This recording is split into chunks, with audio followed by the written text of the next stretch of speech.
That was all the website showed, a simple 2-digit number seemingly void of any meaning. I tried to click on it, but nothing happened. It just remained, unchanging, but somehow insidious. I couldn't explain the eerie feeling that arose within me as I stared at the plain, black background and the red number. For a reason I couldn't grasp, I was afraid. I decided then and there that my dark web browsing session had come to an end. My eyes had turned heavy, and daylight was once again about to peek up from the horizon. In the uncomfortable early morning silence, I made myself a promise to get my nightly routine under control. No more hidden websites, no more pointless nighttime adventures online. As my head hit the pillow, the memory of the strange number quickly subsided, and I drifted off to an uneasy sleep. Once I awoke, the sun already hung high up in the sky, but what truly disturbed my weary eyes was a light emitting from my phone. It had inexplicably turned on by itself, and it displayed a wave of fear and confusion rocking through my body. All it showed was a black background with a red number, 9. I immediately recognized the layout from my previous browsing session, and just as before, it awoke an unnatural feeling of dread. Though I'd seen 2 numbers up until then, the thought did strike me that the entire thing was some sort of countdown. But what was it counting down to? After I'd closed the counter again, confused as to how it had even showed up on my phone, I spent the rest of the day in nervous anticipation. Based on the time between the first 2 numbers, I knew around 7 hours would pass between each number. So when evening came, I could feel my heart beat faster. I sat by myself, staring at the phone, but nothing showed up. 7 hours passed, then 10, after which night fell upon my home once again. When morning came and still no number had arrived, I let out a sigh of relief. So I headed to work with slightly less weight on my shoulders, but still confused as to what had just happened. By all means, that should have been the end of it. But around lunchtime, a coworker pointed out that my phone had lit up. I peeked over, already knowing what to expect. And sure enough, the countdown had continued. 8. "What is it?" my coworker asked. It's nothing," I quickly said as I closed it and pocketed my phone. From that moment on, I kept looking at my phone every minute or so. It took another 3 days for the number 7 to appear, but only 2 hours between that and 6. I quickly realized that the countdown was random, meaning that a completely arbitrary amount of time would pass between each number. I had no way of predicting when and what would happen once the timer finally hit 0, but it terrified me beyond what could be considered reasonable. I tried to format my phone, deleting each and every app, picture, video, and message on my phone. I purged the entire disk space, only to be met with the next number in line once the phone restarted. 5. So I just turned it off, telling people they could reach me on my work computer via email. I played off casually, claiming I needed a break from social media, which was a popular enough reason to keep a distance from technology. I thought that was it. I felt like I'd defeated time itself. A stupid, childish thought.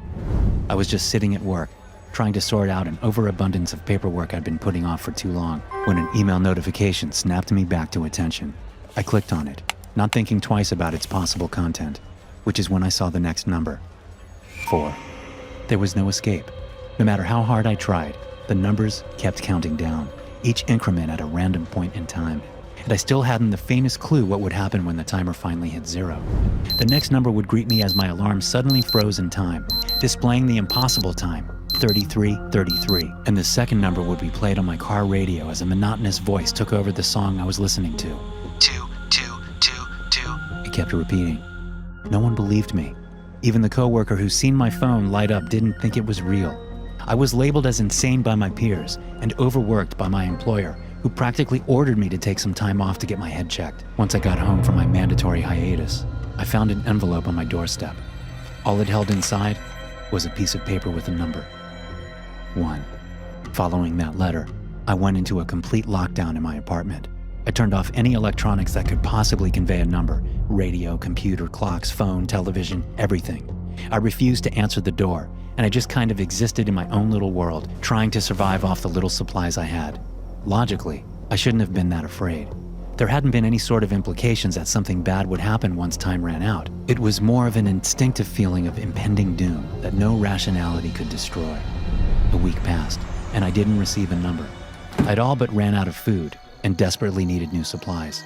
I kept my head low as I entered the shop, avoiding people and technology as much as feasibly possible. Once I went to the counter, I realized I only had a credit card. I put it onto the card reader, which emitted a strange sequence of beeps telling me the card had been rejected. I peeked up at the reader, which only showed an error message. Error code 000. That's odd. That never happened before, the cashier said.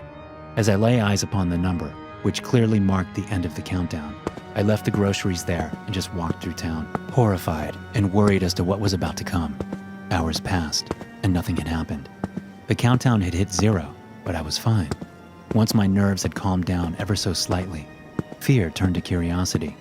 I headed home and turned on my phone for the first time in ages, needing to know what had changed in the world.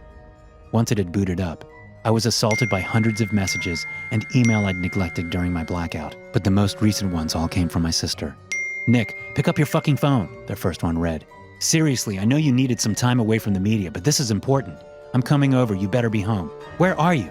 Nick, please." After reading the messages, I called her. "Sarah?" I asked nervously as she picked up. "Nick, where the hell were you?" she asked back. "I was just out, I needed..." "What? What's going on?" "Dad's dead, Nick. He died right in front of me," she said as her voice cracked. She was crying. "What happened?" was all I could think to ask. "I don't know. Doesn't make any sense. One minute he was just fine, but then..." She trailed off. "Then what?" "It was like all his bones just broke. He couldn't even scream. He just collapsed to the ground and died. I don't understand. I don't," she said. I tried to comfort her the best I could, but while she was left confused, I knew at least partially what had happened. I never did tell her about the numbers, though. She wouldn't have believed it. After that phone call, I felt almost relieved. While I was devastated by the loss, at least the ordeal was over. The fear was gone.